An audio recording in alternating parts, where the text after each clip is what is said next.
아주 은혜롭습니다.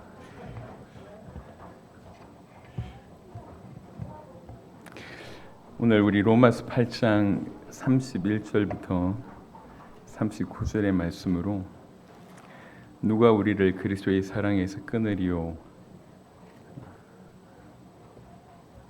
제목 가지고 말씀을 전할 겁니다.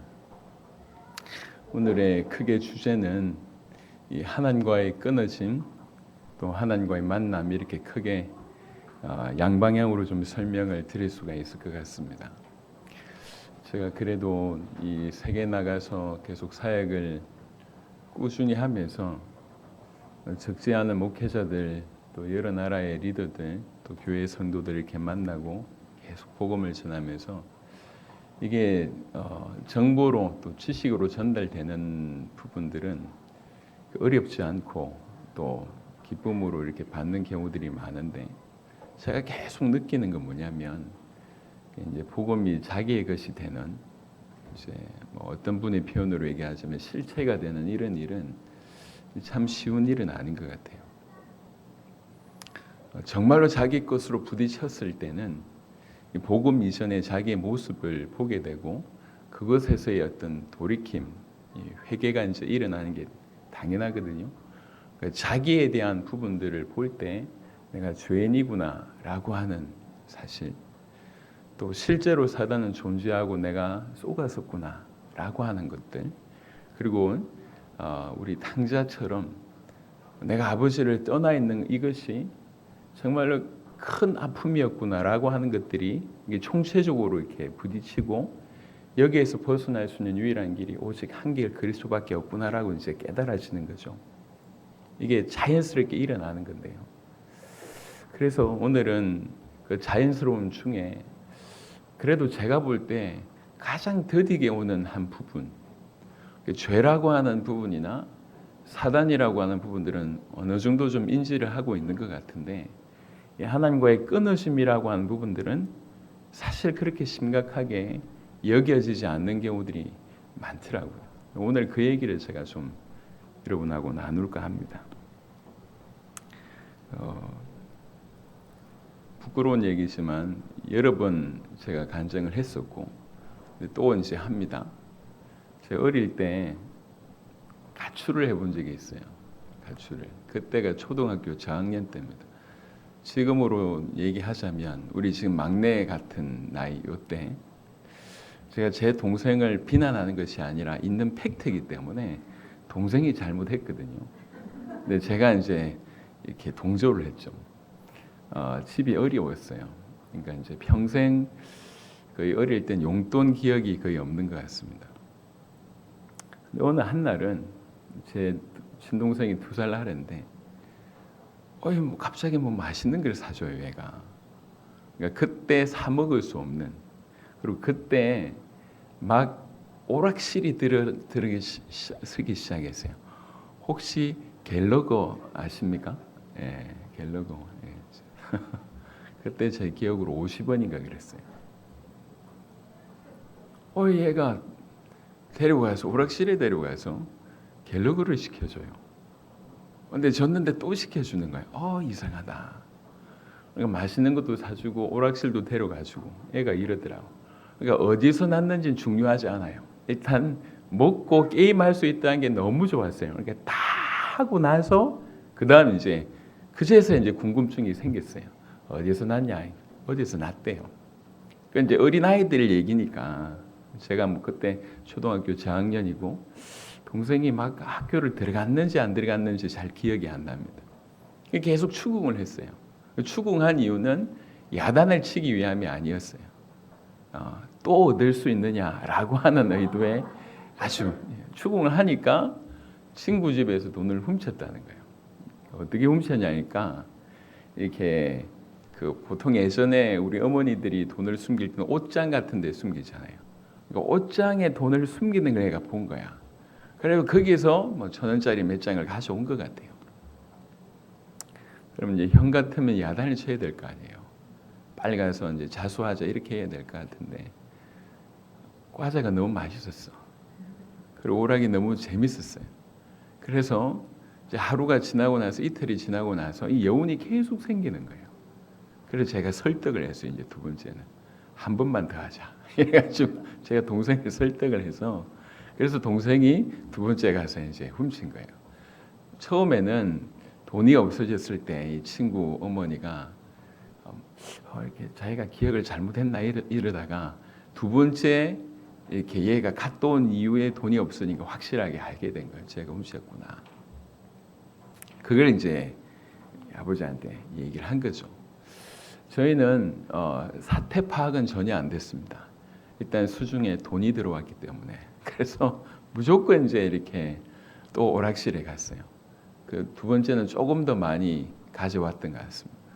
그러니까 그 돈이면 평생 살 것 같았어. 그래가지고 오락을 열심히 하고 맛있는 걸 사 먹다 보니까 이제 사태 파악이 됐어요. 이게 들켰다는 게 이제 알려진 거예요. 네, 큰일 났다. 근데 그때 당시에는 그래도 아직 좀 돈이 있었으니까. 그래가지고 처음으로 이제 가출을 단행하죠. 저하고 제 동생하고 버스를 타고 일단 이제 집 근처를 떠나기 시작했어요. 그러고 나서 갔는데 그 돈이 꽤 많은 돈인 줄 알았는데 하룻밤이 안 가더라고요. 금방 돈이 다 떨어졌어요. 예, 저녁 먹을 돈이 없을 정도로 다 떨어졌어요. 그리고 나서 제가 지금 40년이 지났는데도 뭐가 기억이 나냐면 그 어떤 골목에 있었던 기억이 아직도 나요. 동생은 이제 울기 시작을 하고 저는 집에는 절대로 못 들어가겠고 죽는다 틀림없이 그는 못 들어가겠고 근데 어디 갈 곳은 없고 밤이 이제 오는데 그러니까 그때 그 골목 안에서 사람들 왔다 갔다 할 때 우리 둘이 이제 막 울고 있었던 거기요. 그때 정말 감사하게 어떤 분이 말을 걸어줬어요. 그러니까 아주머니가 우리가 딱 했는지 택시를 태워다 줬어요. 어디를 가는지. 그래서 집을 가야 될 건데 교회로 이제 간 거죠. 집하고 교회하고 좀 거리가 떨어져 있어서. 그래서 이제 교회까지 가게 된 기억이 있는데 아직도 그 40년이 지났음에도 불구하고 그 골목에서의 기억이 아직도 있습니다. 그때 그 뭐라고 표현할 수 없는 그게 지금도 남아 있어요. 그리고 이제 그 다음 날 당일날 이제 아버지가 찾아오셨어요. 교회 마당에서 아버지를 봤는데 이게 우리 둘이 찢어지면 아버지가 못 잡을 건데 발이 안 떨어지더라고요. 이게 딱 보는 순간 왜 교통사고 날 때 표정이 다 비슷하거든. 이러면서 교통사고 나잖아요. 피하면 될 건데 안 피해져요. 그래서 이제 결국 아버지가 붙들려서 다시 이제 집으로 돌아가게 됐습니다. 만약 그때 아버지한테 붙들리지 않았다고 하면, 잡히지 않았다고 하면, 다시 집으로 돌아오지 않았다고 하면 제 인생이 어떻게 됐을까 생각할 때 사실 굉장히 끔찍합니다. 창세기 3장에 아담과 하와가 범죄한 이후에 하나님께서 아담아 네가 어디 있느냐고 얘기할 때 숨잖아요. 그래놓고 뭐라고 얘기합니까? 내가 두려워서 숨었나이다 이렇게 얘기합니다. 하나님이 두려워서 자기가 죄를 지었으니까. 근데 진짜 두려워해야 될 것은 뭐냐면 하나님이 아니라 그 하나님을 떠나는 것에 대해서 두려워해야 됩니다. 그때 가출했을 때 뭐가 무서웠냐면 아버지한테 이제 맞을 생각, 이게 두려운 거예요. 근데 진짜 중요한 거는 이것보다 아버지를 떠나서 부모를 떠나서 그 어린 아이가 겪게 될 그 무수한 것들은 우리가 전혀 생각을 못하는 거죠. 이게 얼마나 심각하고 큰 아픔인지 그냥 그게 무서운 거예요. 지금 창세기 3장에 아담의 상태가 그와 같습니다. 진짜 두려워해야 될 것은 하나님께 책망받는 것이 두려운 것이 아니라 그 하나님을 잃는 것에 대한 두려움이어야 합니다. 여러분, 하나님은 성경에서 하나님 당신은 어떤 분이십니까? 라고 여쭤봤을 때 하나님께서 하신 말씀이 나는 스스로 있는 자다 이렇게 얘기했습니다. 나는 나다 이렇게 얘기했어요. 그게 무슨 말이냐면 스스로 존재한다는 얘기예요.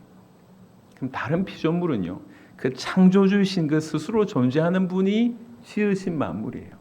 그래서 이 지으신 만물은 하나님과 비교해 보면 창조주이신 그분은 스스로 존재하지만 이 피조물은 스스로 존재하는 자에게 절대적으로 의존하는 존재, 이게 피조물의 정의입니다.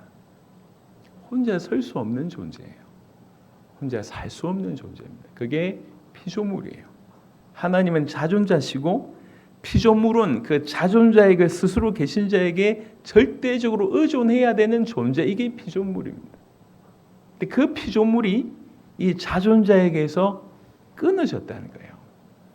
우리가 태어날 때부터 사실은 죄인으로 태어나서 하나님을 떠나 있는 것에 대해서 그닥 별로 심각하게 지금 이 땅에 사는 동안은 그렇게 심각하게 못 느끼고 있습니다. 물론 사실은 이미 심각한 상태지만 잘 못 느끼고 있는 것이죠.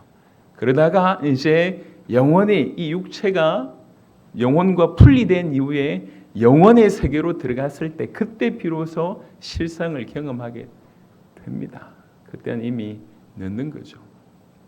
여러분, 자존자에서 끊어진 피조물, 로마서 11장 잠시 보겠습니다.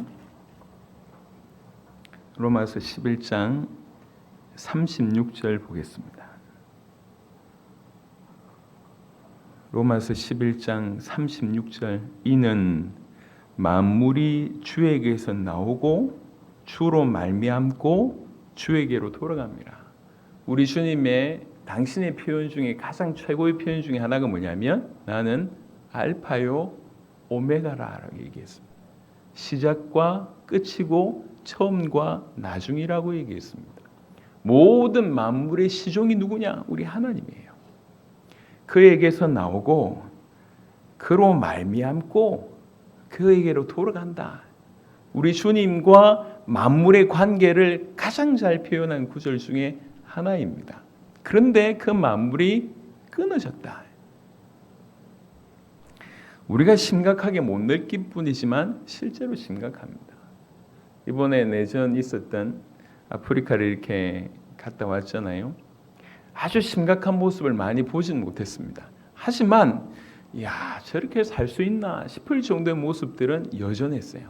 예컨대 아이들이 그냥 저기 말라위를 갔을 때입니다. 뭐 라이베리아도 얘기하겠지만 말라위를 갔을 때 제가 못 보여드렸는데 에릭 목사님의 교회가 이렇게 허벌판에 있었고요. 그 근처에 뭐가 있었냐면 벽돌 공장이 있었습니다. 말 그대로 벽돌 공장이 이렇게 탁탁탁 찍어내는 게 아니라 다 진흙 익어가지고 손으로 만든 그거 있잖아요. 이렇게 이런 공장들이, 공장이라고 할 수도 없죠, 그냥. 그런데 저기 만든 벽돌을 쌓는 것을 이제 보게 됐어요. 근데 그게 누가 와 있냐면 그 벽돌을 쌓는 대부분이 아이들이에요. 청소년이 아니에요. 아이들 정도. 한 10살 정도 되는 애들. 걔네들이 이렇게 계단 서가지고 막 올려가지고 올리는 거예요. 벽돌을. 한참 논란인데. 또 라이베리아를 갔을 때 음식을 이렇게 이고 이렇게 차마다 돌아다니면서 판매하는 아이들이 그렇게 많았어요. 청소년이 아니라니까. 저기 저 청소년들 지금 앉아 있잖아요. 쟤네들 덩치가 아니었어요. 그러니까 누가 봐도 뭐 지금 우리 허니나 윤희처럼 이제 막 10살, 11살 이런 아이들이 이렇게 뭐 이고 뭐 빵 같은 거 막 파는 거예요. 쫓아와 가지고. 숙소에서 이렇게 보는데 물길로 다니고 이게 그들의 일상이었어요. 그러면서 얘네들은 그게 너무 당연하니까 그렇게 살아가고 있어요. 지금 우리 아이들한테 시킨다고 하면 누가 하겠습니까? 근데 원래 그런 삶이 아닌데 그런 삶을 살면서도 그 안에서도 웃음이 있어요. 그 안에서 놀이가 있고 그 안에서 즐거움이 있어요. 하지만 자기들이 얼마나 비참한지 본인들은 몰라요. 객관적으로. 마찬가지입니다.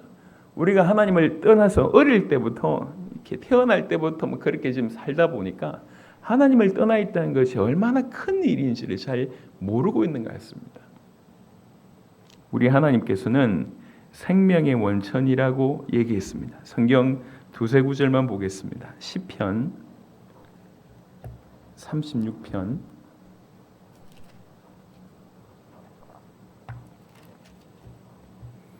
36편 9절에 보겠습니다. 시편 36편 9절입니다. 진실로 생명의 원천이 주께 있사오니 주의 빛 안에서 우리가 빛을 보리이다. 하나님이 생명 자체이시고 생명의 원천입니다. 그러니까 생명이 그에게서 나온다는 거예요. 그래서 그에게서 나오는 그 생명의 원천에게서 끊어졌다. 이걸 죽음이라고 얘기합니다. 그러니까 하나님과 끊어졌다는 얘기는, 그래서 성경에는 자주 표현하기를 죽음이라고 얘기하고 사망이라고 자꾸 얘기하는 거예요. 하나님께서 모든 것의 창조자이십니다. 모든 선한 것, 좋은 것의 창조자이십니다. 그 하나님과 끊어졌다는 거죠. 그래서 하나님과 끊어진 자에게 오는 것이 결핍입니다. 결핍. 하나님은 복의 근원이시고 복 자체이십니다. 시편 16편을 보겠습니다. 성경대로 우리 확인해 보자고요. 시편 16편 2절입니다. 시편 16편 2절입니다. 내가 여호와께 아뢰되 주는 나의 주님이시오니 주 밖에는 나의 복이 없다 하였나이다. 주님이 복이에요.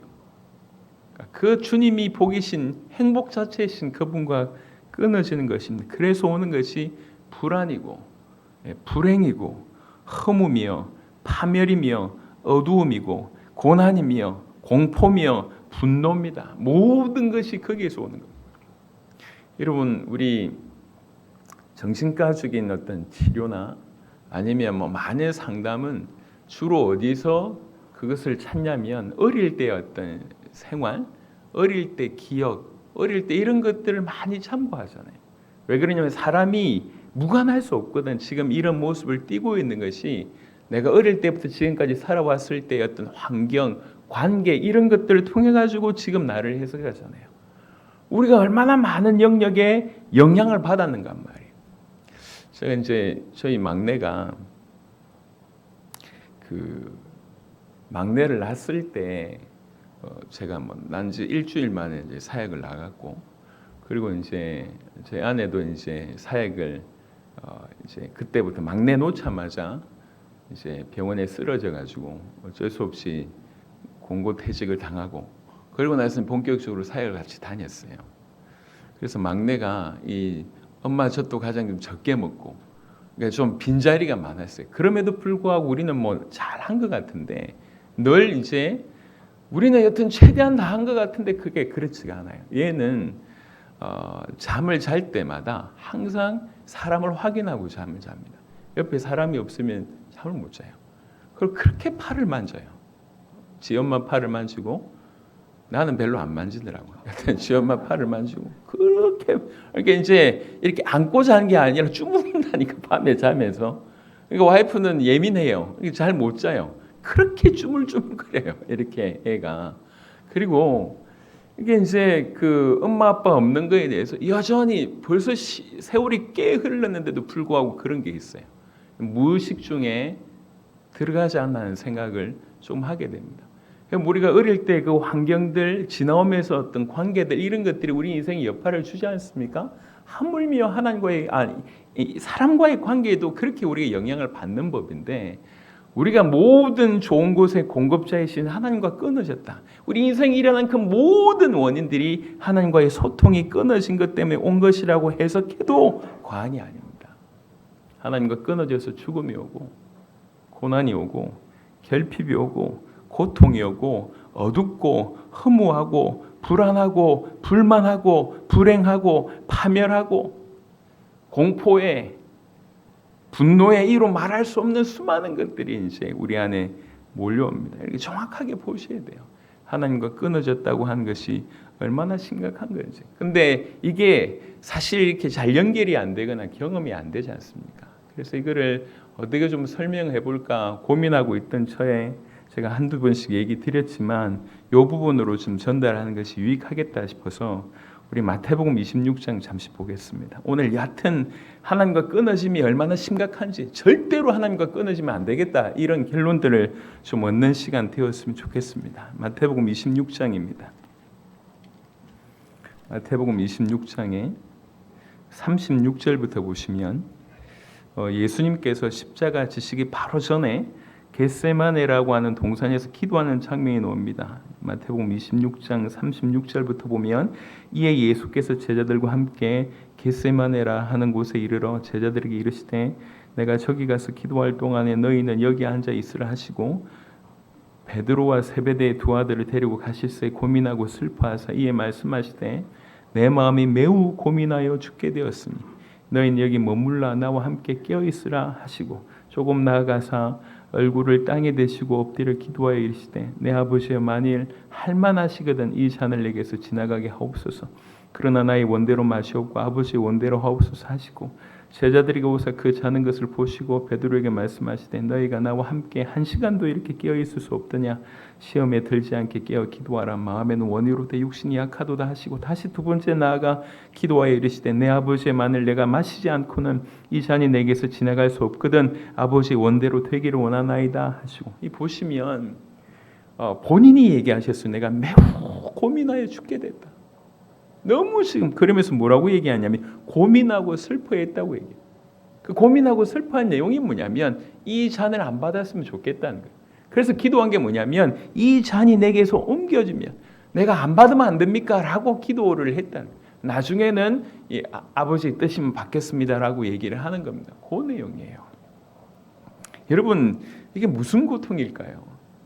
사람들이 심리학자들부터 시작해서 성경학자들이 많은 해석을 합니다.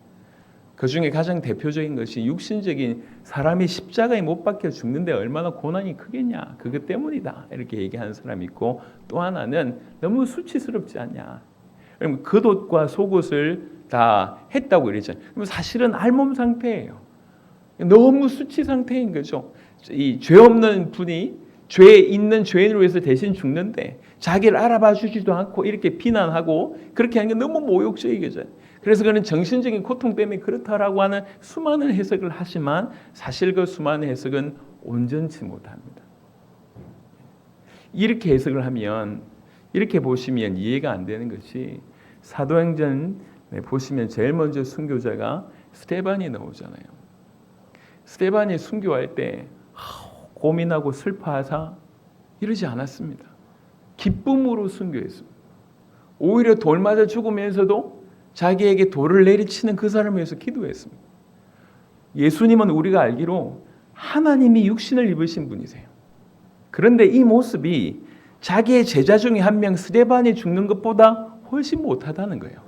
육신적인 고난 때문에 정신적인 고난 때문에 힘들었다고 얘기하면 이게 스승이 제자보다 훨씬 못한 꼴이고 하나님이 신분이 육신을 입으신 분인데 인간보다 못하다는 결론이 나옵니다. 여러분 성경에 보면 야고보가 순교하고요. 그리고 이제 베드로가 사도행전 12장에 베드로가 내 이름에 순교할 날이에요. 근데 오늘 뭐라고 얘기합니까? 그냥 거기서 쿨쿨 자지 않습니까? 그래서 천사가 와서 깨우잖아요. 내일 순교하는데 내일 죽는데 사형을 당하는데 오늘 죽을 수 있는 오늘 잠이 쿨쿨 오냔 말이에요. 아예 모든 것을 맡긴 거예요. 고민하사 슬퍼하사 고민하고 슬퍼했단 말이 그게 없어요. 오히려 쿨쿨 잤다고. 베드로의 모습보다 예수님 못하다는 얘기입니다. 예수님의 12 제자들 중에 대부분이 순교하지 않습니까? 여러분이 아시듯이 거의 대부분 순교합니다.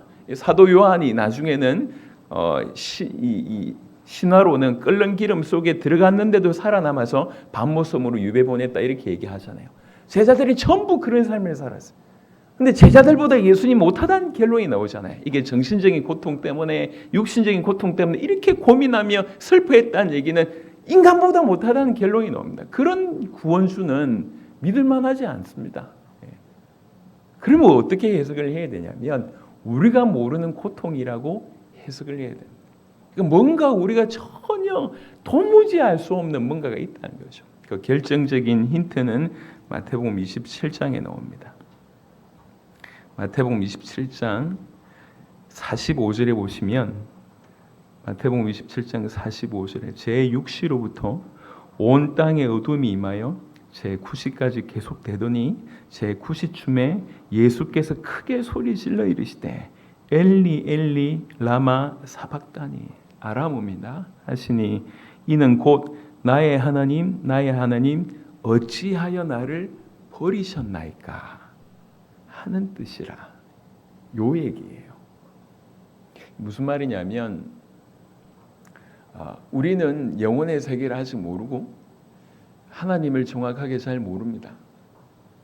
하지만 이 성자 하나님의 아들이신 성자 예수님은 아버지 하나님을 정확하게 알고 있습니다. 그리고 우리가 알기로 삼위일체의 관계가 삼위일체가 어떻게 세 분인데 하나냐 이게 아주 오랫동안의 숙제입니다. 신비입니다. 잘 모릅니다. 하지만 최근의 신학자들이 해석하는 것은 삼위일체의 관계를 가장 잘 표현한 것이 상호내주, 상호침투다라고 표현합니다.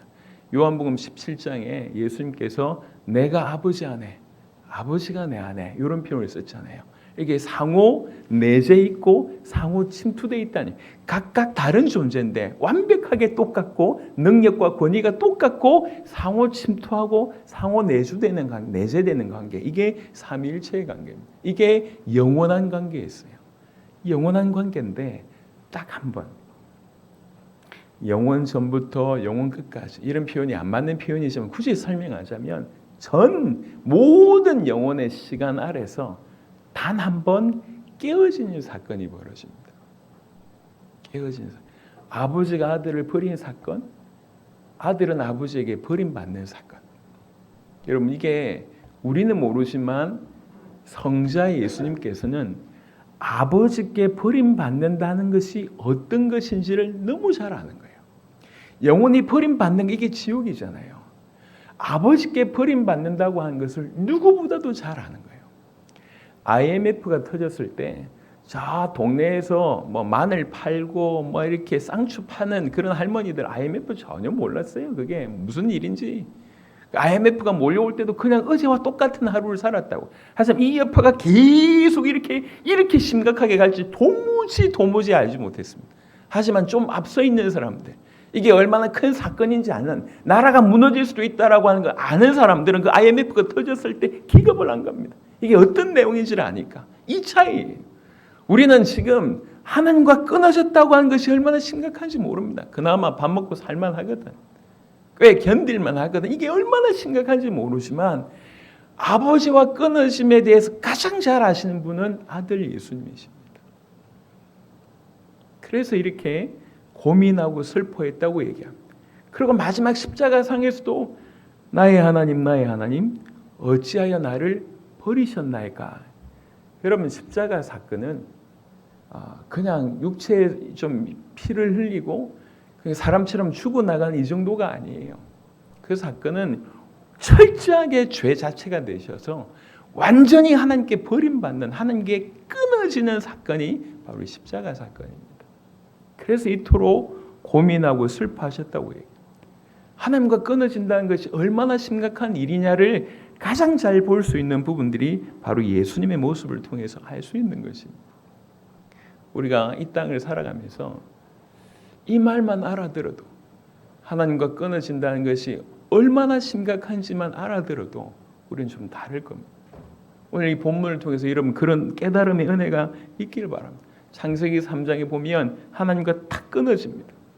하나님과의 끊어짐이 거기서 끝나지 않습니다. 이 하나님과의 끊어짐은 당장 어떻게 되냐면 그렇게 아담과 하와가 아담이 자기 와이프 보고 뭐라고 얘기합니까? 내 뼈 중에 뼈요, 살 중에 살이라고 얘기하잖아요. 극찬을 하잖아요.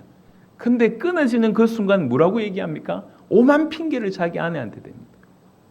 하나님이 나에게 주신 여자 제가 나한테 줬습니다. 이렇게 얘기하죠.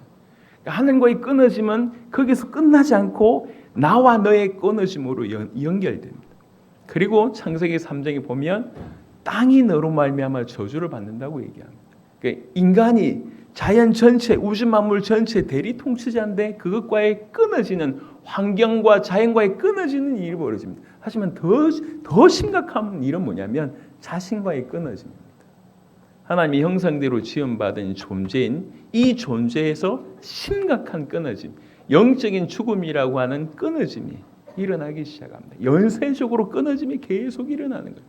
지금 우리가 겪고 있는 수많은 어둠과 고난과 결핍과 허무와 불안을 원인을 계속 찾지 못하고 그냥 이 현상만 어떻게 막으려고 하는데 그 원인을 쭉 가보면 여기서 나오는 거예요. 출발이 그러합니다. 하나님과의 관계. 그래서 우리가 이 땅을 살아가면서 하나님과의 관계, 하나님과의 끊어짐에 대해서 두려워할 줄 안다. 요것만 해도 만약 그런 내가 하나님과 끊어지면 안 된다라고 하는 두려움만 가져도 우리 인생은 달라질 겁니다. 사실은 이런 모든 문제들이 그와의 끊어짐으로 말미암아 우리 인간과 소통이 끊어져도 내가 부모에게서 아니면 형제에게서 좀 아픔만 이렇게 겪어도 그것이 우리 인생 전체를 지배하잖아요. 엄마의 부재, 아빠의 부재가 인생 전체를 지배하잖아요. 엄마의 모습, 아빠의 모난 모습이 상처를 받아가지고 인생 전체를 지배하지 않습니까? 실제로 그렇지 않습니까? 지금 여러분의 모습은 어릴 때 가정의 영향을 받지 않았습니까? 그렇지 않을걸요? 왜 이렇게 밝게 사나요? 아니, 왜 이렇게 어둡게 사나요? 제가 지금까지 만난 사람들 중에 참 밝은 에너지 중에 하나가 우리 김영민 장로예요. 대학 때부터 그렇게 웃겼어요. 한 번은 얘기했어요. 너 왜 그리 웃기냐 제가 물어봤어요. 자기는 이렇게 어색한 분위기를 못 참겠대요. 그렇게 얘기했어요. 이 어색한 분위기를 이렇게 이 어색함 가운데 있는 걸 못 견디겠대요. 그러면서 막 이렇게 좀 과하게 액션을 하고 제가 원래 뭐 밝은 에너지 그런지 잘 모르겠는데 과한 액션을 해요. 여러분 어떻습니까? 지금 우리의 모습, 여러분의 모습은 여러분 가정과 무관한가요? 아닐 겁니다. 그 수많은 과정의 어떤 가정의 영향을 받는 부분들이 지금 쌓이고 쌓여서 지금 이런 모습으로 나오지 않습니까? 사람과의 관계에 어떤 더 이상 상처받지 않겠다. 아니면 사람과의 관계에서 어떤 삐뚤어진 이 수많은 것들이 지금 우리를 지금 만들어내고 있지 않습니까? 하물며 사람과의 소통과 사람과의 관계의 문제가 이렇게 된다고 하면 하나님과의 관계가 끊어지면 어떠하겠냔 말이에요. 성경 이사야 59장 2절에 너희 죄가 너희와 하나님 사이를 가로막았다고 분명히 얘기하고 있습니다. 우리가 죄인이잖아요. 이 죄가 하나님과의 끊어짐을 낳는다고 할 때 죄인인 우리는 본성적으로 하나님을 부인하게 되어 있습니다. 용수철처럼 본성적으로 하나님을 피하게 되어 있습니다. 이게 우리가 가지고 있는 아주 큰 중병이라는 거예요. 우리의 작은 죄가 여러분 생각해 보세요. 자그만 죄 지었을 때 가장 잘 안 되는 게 뭐죠? 당장 기도가 안 나옵니다. 참 신기해요. 정말 제가 볼 때 대단한 죄도 아니야. 뭐 조금 전에 와이프하고 싸웠다 뭐 이 정도? 아니면 남들 모르게 뭔가 조금 이렇게 이익을 취했다 이 정도? 남들은 전혀 눈치 못 챘는데 뭔가 실수를 했다는 게 자기 양심이 알지 않습니까? 이런 상태는 당장 뭘 못하게 만드냐면 하나님과의 관계에서 소원해지게 만듭니다. 왜 우리가 하루에 5분 10분이 기도가 안 될까요? 기도가 그렇게 힘들어서 안 될까요? 아닐 겁니다. 수많은 죄된 본성에 따르다 보니까 하나님과의 관계가 원활하지 못한 겁니다. 그래서 5분 기도가 힘든 거예요. 10분 기도가 힘들어요. 이게 뭐가 힘드냐 말이에요. 또 5분 기도와 10분 기도가 힘든 것은 기도 자체가 힘든 게 아니에요. 하나님과의 관계를 막는 수많은 부분에 내가 끊임없이 노출되다 보니까 말로써 행동으로써 관계로서 이건 하면 안 된다는 걸 알면서도 계속 하다 보니 특별히 습관적인 죄에 노출된 사람일수록 하나님과의 관계가 점점 안 됩니다. 힘들어요. 5분 10분 기도가 안 돼요. 암만 하나님 말씀을 많이 듣고 은혜를 많이 받고 찬양을 많이 한다 하더라도 5분 10분 기도가 힘들다는 거예요. 이렇습니다. 관계 때문이에요. 하나님과의 관계. 본성인 죄인인 우리는 가만 내버려두면 계속 하나님을 부인하고 계속 하나님을 피하게 됩니다. 그게 일상이 됩니다. 그게 중병입니다. 하나님과의 관계의 단절이 이런 일을 만들었어요. 요는 뭐냐면 시간이 많이 가고 있습니다. 요는 이 하나님을 만나는 것이 우리에게 유일한 희망이라는 거예요.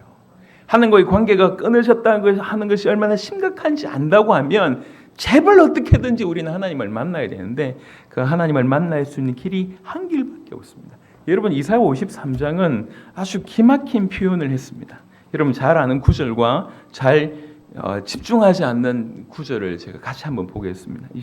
이사야 53장 4절부터 6절은 잘 아는 구절입니다. 그는 실로 우리의 질고를 치고 우리의 슬픔을 당하였거늘 우리는 생각하기를 그는 징벌을 받아 하나님께 맞으며 고난을 당한다 하였노라.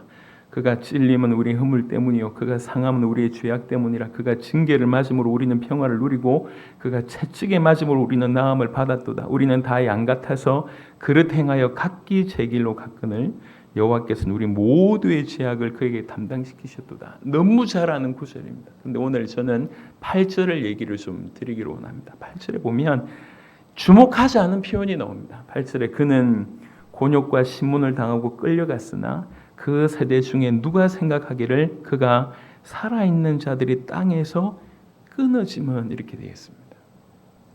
끊어지면 우리를 하나님과 만나게 하시는 그분의 방법이 뭐냐면 그가 끊어짐으로 우리가 하나님과 만날 수 있도록 길을 여셨습니다. 그의 죽음으로 이 이사야 53장 5절 6절은 전부 그런 얘기지 않습니까?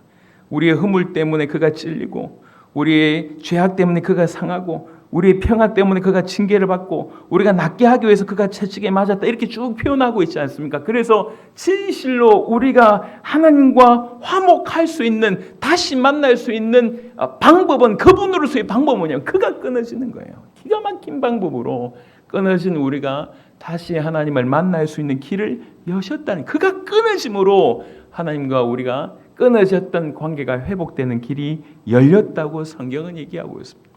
여러분 왜 예수만이 유일한 길입니까? 성경은 이렇게 얘기하고 있어요. 오직 그가 끊어지셔야지. 그가 죽으셔야지. 고린도후서 5장을 보겠습니다. 고린도후서 5장 19절만 보겠습니다. 15절도 많이 봤고 17절도 많이 봤습니다. 고린도후서 5장 19절은 이렇게 설명하고 있습니다. 곧 잘 보세요. 고린도후서 5장 19절 곧 하나님께서 그리스도 안에 계시사 세상을 자기와 화목하게 하시며 그들의 죄를 그들에게 돌리지 아니하시고 화목하게 하는 말씀을 우리에게 부탁하셨느니라. 그 십자가 지실 때, 그 끊어졌을 때 하나님이 외면하셨지만 또 한편으로는 그것이 하나님의 뜻이었습니다. 우리를 건져내시기 위해서 아들을 외면하셨어요.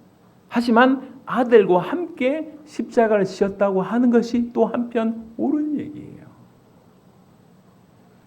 언제쯤 우리는 하나님을 우리를 사랑하시되 미치도록 우리를 사랑하셔서 당신 아들을 죽일 만큼 우리를 사랑하셔서 우리를 건지셨다고 한 이 말을 우리가 언제쯤 이해할 수 있을까요? 여전히 하나님 계시냐? 내 기도는 왜 응답 안 해주시냐? 나는 왜 이런 환경에 하나님 허락하셨냐?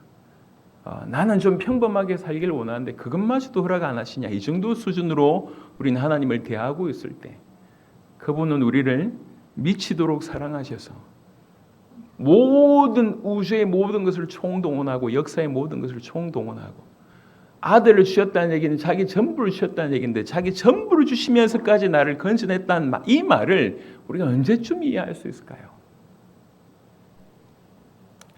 보통 아들들은 아버지를 잘 모릅니다.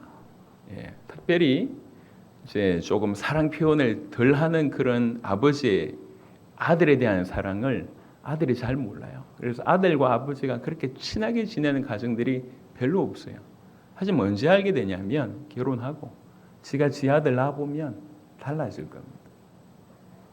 무뚝뚝한 거하고 사랑이 없는 거하고는 다르잖아요. 하물며 육신의 부모님을 이해를 우리가 못할 것인데 정말 이 말을 우리가 어떻게 알아들을 수 있을까요?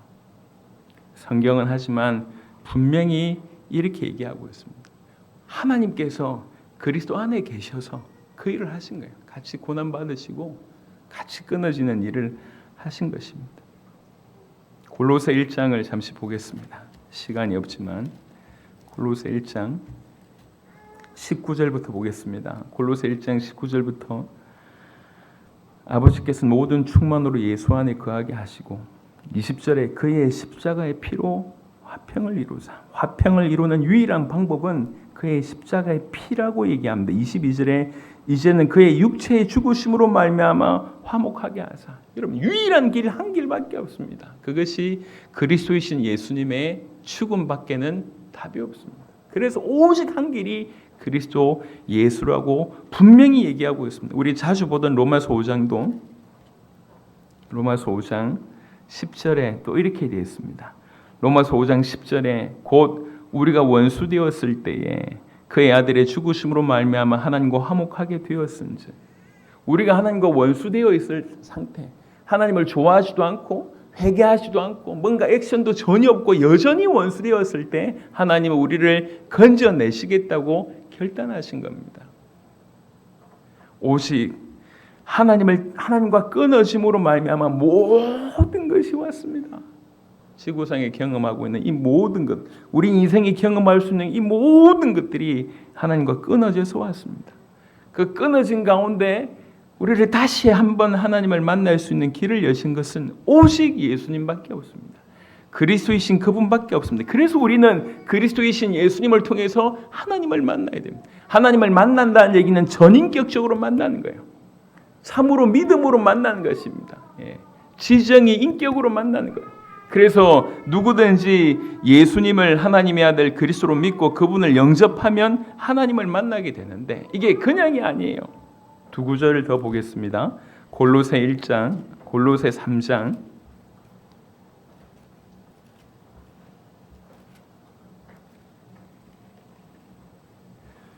골로새 3장 10절입니다. 골로새 3장 10절 새 사람을 입었으니 이는 자기를 창조하신 이의 형상을 따라 지식에까지 새롭게 하심을 입은 자니라. 정말로 예수님을 믿는다고 얘기하는 것은 이렇게 인격적으로 만난다고 하는 것은 그냥 내가 죽어서 천국 갑니다 이런 개념이 아니에요. 그야말로 인격적으로 만나는 거예요. 그런 일이 인격적으로 만나졌을 때 우리 안에 벌어질 수 있는 것 중에 하나가 뭐냐면 참된 지식을 깨닫게 되는 거예요. 이 땅의 지식이 전부가 아니구나 라고 하는 일들이 벌어지는 겁니다. 또 하나는 갈라디아 6장입니다. 갈라디아 6장 17절입니다. 갈라디아 6장 17절입니다. 이후로는 누구든지 나를 괴롭게 하지 마라. 내가 내 몸에 예수의 흔적을 지니고 있노라. 이게 예수 믿는다, 예수님을 인격적으로 만난다고 하는 사람의 고백입니다. 주님이 나와 함께 있다. 내 인생 가운데 예수의 흔적이 있다라고 얘기합니다. 그냥 나는 그분을 알아 이게 아니라 그분과 내가 이렇게 하나 되어 있다라고 고백하는 사람이 정말로 예수님으로 말미암아 하나님을 만난 그런 사람이라고 얘기할 수 있습니다. 여러분 하나님과 끊어진 것이 얼마나 심각한지 알 수 있도록 여러분 주께 은혜를 구하시길 바라고, 그래서 그런 와중에 내가 예수님이 믿어져서 예수님을 나의 하나님의 아들 그리스도로 믿어지고 그분을 통해서 내가 하나님 만날 수 있다는 게 믿어지고 그분을 나의 인생 가운데 주인으로 진실로 모시는 자는 예외 없이 누구든지 하나님을 만나게 되는 일이 벌어지고 그 하나님을 만났을 때는 절대로 끊어지지 않는, 더 이상 끊을 수 없는 관계가 형성이 되는 것입니다. 시간이 없지만 오늘 본문인 로마서 8장을 잠시 보시면 로마서 8장 31절부터 39절 보시기 전에 이 전반적인 얘기를 잠시 드리면 8장 1절에 8장 1절 그러므로 이제 그리스도 예수 안에 있는 자에게는 결코 정죄함이 없나니 이는 그리스도 예수 안에 있는 생명의 성령의 법이 죄와 사망의 법에서 너를 해방하였습니다. 누구든지 예수님을 믿는 자에게 벌어지는 일입니다. 더 이상 정죄함이 없는 자가 됐어요. 법이, 생명의 성령의 법이 죄와 사망의 법에서 우리를 해방했어요. 두 번째 15절에 보시면 15절 너희는 다시 무소하는 종의 영을 받지 아니하고 양자의 영을 받았으므로 우리가 아빠 아버지라고 부르시느니라. 우리가 예수님을 믿어서 그분을 내 인생의 주인으로 모실 때 우리는 죄와 사망의 법에서 해방받아서 생명의 성령의 법으로 옮겨진 바 되는 일이 벌어졌습니다. 그리고 무슨 일이 벌어졌냐면 하나님의 자녀가 되는데 감히 그 하나님을 아빠 아버지라고 부를 수 있는 관계가 회복이 됩니다. 그런 관계가 우리에게 이루어집니다. 거기서 끝나지 않고 18절에 생각하건대 현재의 고난은 장차 우리에게 나타날 영광과 비교할 수 없도다. 그 하나님의 자녀로서 끝나는 것이 아니라 영원한 하나님 나라의 그 영광이 보장됐다라고 얘기하고 있습니다. 그리고 28절에 우리가 알거니와 하나님을 사랑하는 자 곧 그의 뜻대로 부르심을 입은 자들에게는 모든 것이 합력하여 선을 이루느니라. 우리가 잘해도 못해도 결국 이 모든 것들이 선을 합력해서 선을 이루어서 틀림없이 그 아버지의 영광 그것을 보게 한다는 것입니다. 이게 로마서 8장 31절 전의 얘기예요. 우리는 여전히 죄인인데 예수님이 우리 인생에 개입되었을 때 그 예수님을 하나님의 아들 그리스도 우리 주로 내가 깨닫고 그분을 내 인생을 그냥 모셔드렸을 뿐인데 그때 무슨 일이 벌어지느냐? 우리는 생명의 성령의 법으로 죄와 사망의 법에서 해방받는 일이 벌어지고 하나님의 자녀가 되는 일이 벌어지고 영원한 엄청난 영광이 보장되는 일이 벌어지고 마침내 우리가 시행착오할 때도 많고 넘어질 때도 많지만 이 모든 것이 합력할 선을 이루게 된단 말이에요. 그런 일이 벌어진다는 거예요. 그러니까 무슨 말이 필요하겠냐? 31절부터 보시면 이렇게 얘기되어 있습니다. 그런즉 이 일에 대하여 우리가 무슨 말하리요? 만일 하나님이 우리를 위하시면 누가 우리를 대적하리요? 자기 아들을 아끼지 아니하시고 우리 모든 사람을 위하여 내주시니가 어찌 그 아들과 함께 모든 것을 우리에게 주시지 아니하겠느냐? 누가 능히 하나님께서 택하신 자들을 고발하리요? 의롭다 하시는 이는 하나님이시니 누가 정죄하리요? 이렇게 되어 있습니다. 누가 정죄하랴? 누가 우리를 정죄하겠냐? 누가 우리를 고발하겠냐? 누가 우리를 대적하겠냐? 질문을 이렇게 던집니다. 우리가 이런 자가 됐어. 우리는 여전히 자격 없고 조건 없고 부족한 게 가득한 것밖에 없고 영원히 실망할 수밖에 없는 존재인데 주님이 우리 인생에 개입된 이후에 누가 우리를 고발하겠냐? 누가 우리를 대적하겠냐? 누가 우리를 정죄하겠냐? 이렇게 쭉 얘기합니다. 32절은 참 은혜되는 말씀입니다. 자기 아들을 아끼지 아니하시고 우리 모든 사람을 위하여 내주시니가 어찌 그 아들과 함께 모든 것을 우리에게 주시지 아니하겠냐? 자기 아들 줬는데 뭘 못 주시겠냐? 자기 아들과 함께 모든 걸 주시지 않겠느냐? 누구한테요? 우리한테요. 도대체 우리가 누군데요? 당신의 아들과 함께한 존재이기 때문에 그렇습니다. 자녀들의 친구가 오면 우리 마음에 들지 않아도 자녀 때문에 최고로 대접하잖아요. 치킨 사주고 우리 딸은 셋째 딸은 친구를 데려오면 코스가 있어요. 그 중에 하나가 마라탕 코스예요. 나도 잘 안 먹어봤는데 마라탕 얼마나 잘 데려가는지 몰라요. 근데 왜 전혀 모르는 걔네들을 사주냔 말이에요. 내 딸의 친구요. 하나님께서 왜 우리에게 이런 일을 행하십니까? 그분의 아들을 통해서 우리도 그분의 아들이 되었기 때문에 그래요. 양자가 되었기 때문에 그렇습니다. 나는 자격 없습니다. 맞습니다. 자격 없어요, 당신. 나는 죄인이에요. 그래, 맞다니까. 당신 죄인이라니까. 난 한 가지 죄밖에 없어요. 그래, 맞습니다. 여러분 죄밖에 없습니다. 그런데 여러분의 인생에 예수님이 개입하셨다는 얘기예요. 그 예수님이 몰고 오신 세계는 청량할 수 없는 세계를 몰고 왔어요. 우리의 모든 죄를 도말시켜 버리셨어요. 그리고 우리를 하나님의 자녀가 되게 하셨어요. 아빠 아버지라 부를 수 있는 관계를 주셨고 영원한 하나님의 나라의 영광을 준비해 두셨고 모든 것이 합력하여 선을 이루도록 하나님께서 그렇게 조치를 행하셨습니다. 그러니까 누가 우리를 대적하겠냐? 누가 우리를 송사하겠냐? 누가 우리를 고발하겠냐라고 쭉 얘기합니다. 아들을 우리에게 주셨는데 뭘 더 못 주시겠냐고 얘기합니다. 그래놓고 하신 말씀이 36절부터의 내용입니다. 누가 우리를 그리스도의 사랑에서 끊으리요? 이렇게 우리가 절벽을 타고 올라갈 때 떨어질 수밖에 없는데 아주 강력한 사람이 우리 손을 잡았다고 칩시다.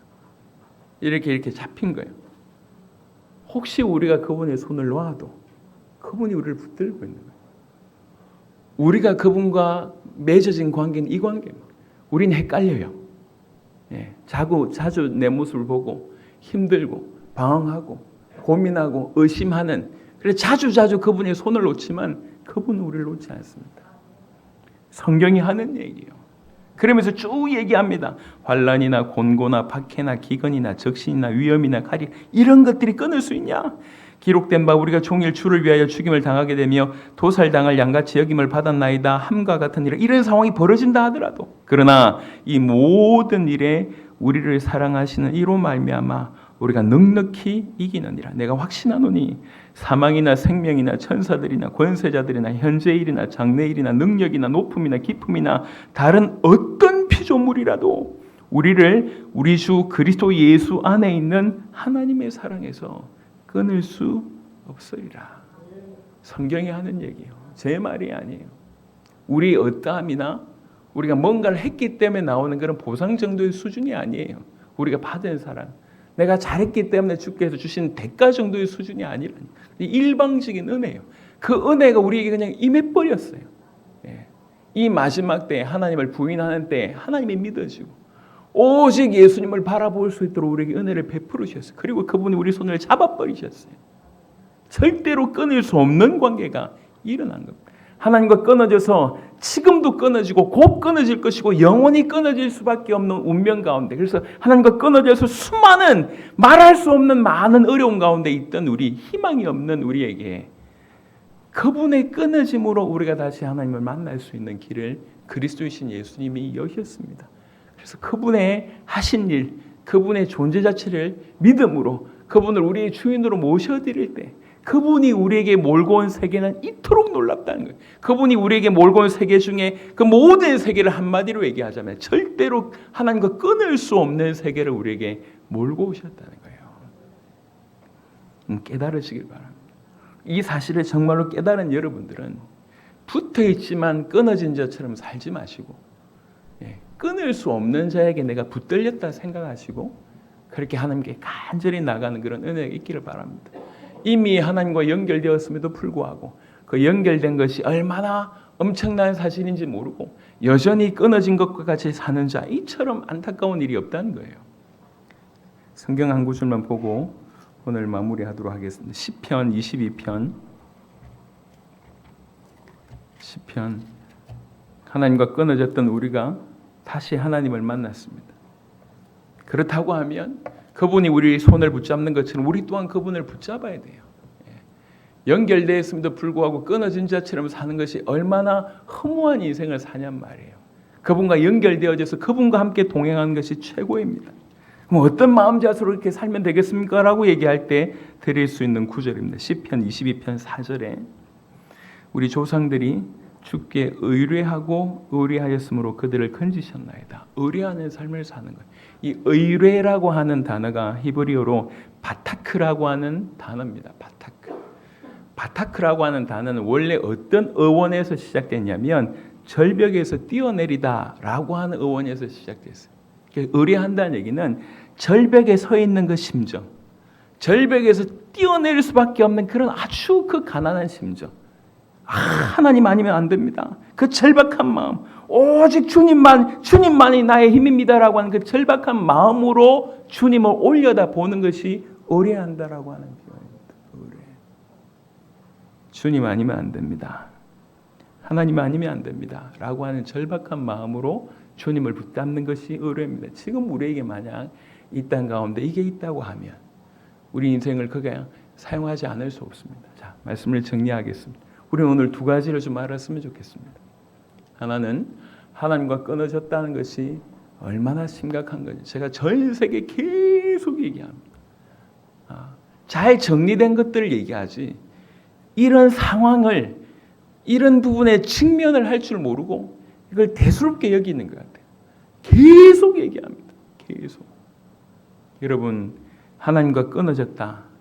끝이 난 겁니다. 모든 것이 그냥 속된 말로 아이들 표현으로 얘기하면 종친 거예요. 더 이상 희망이 없어요.